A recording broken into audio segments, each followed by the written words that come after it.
Hey everyone! So this week's Scholastic news is about wild weather. Believe it or not, we're getting close to spring. And in the springtime, we can have in Minnesota thunderstorms and severe weather. So it makes sense for us to talk a little bit about those storms.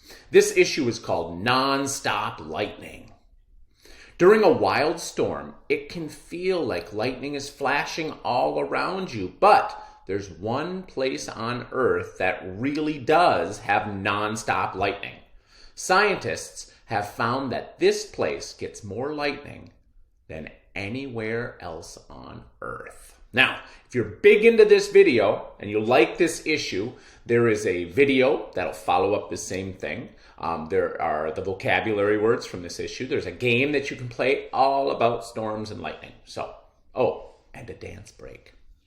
Check them out. They'll be right on this same slide. Oh, I'm going to scoop myself over here by the kitty cat for this. As you read, think about how scientists found this place with all the lightning. Okay? It's a stormy night.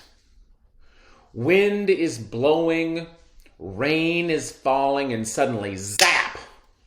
A bright bolt of lightning lights up the sky.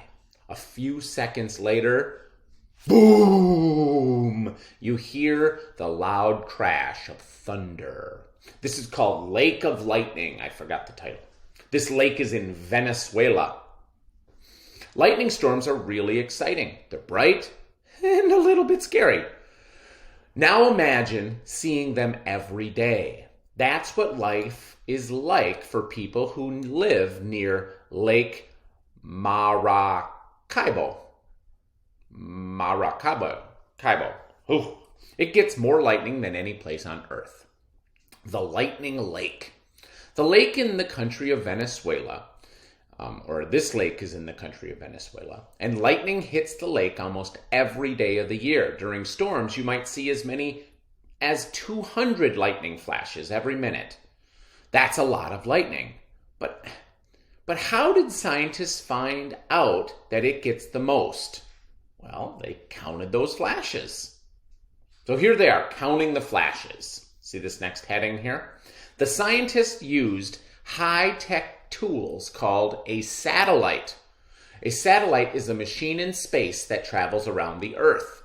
The scientists looked at photos of clouds taken by the satellite. And when lightning flashes, it makes the clouds light up. The scientists looked for these clouds and counted them. They figured out that Lake Maracaibo got the most lightning on Earth. A light in the night. It might sound scary to have so much lightning flashing all the time, but the people who live near Lake Maracaibo, maybe, are used to it. It's been happening for hundreds of years. Long ago, sailors used the bright lightning to help them find their way back in the dark. Today, sailors have tools to find their way, and they don't need the lightning. But people still love that lightning lake. They sit and relax and look up at the bright night sky. And they know there's no place else like it on Earth. Let me scoot this over just a little bit.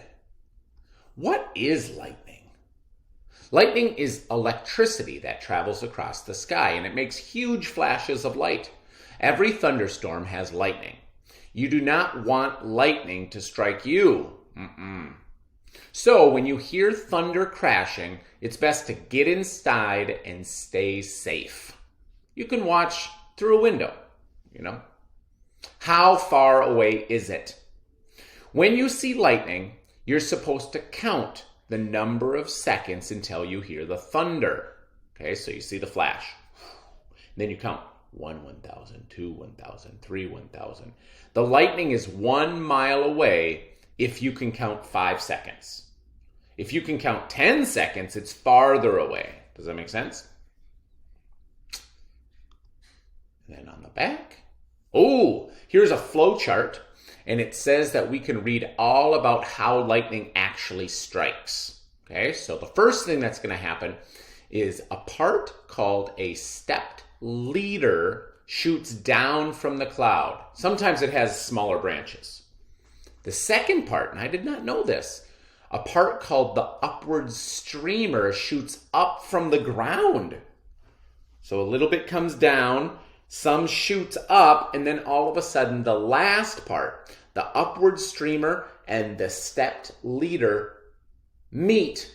And this makes a huge flash, and that's called the return stroke.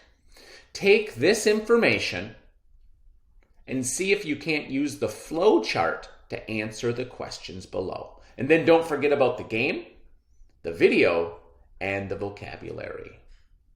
Thanks, everybody.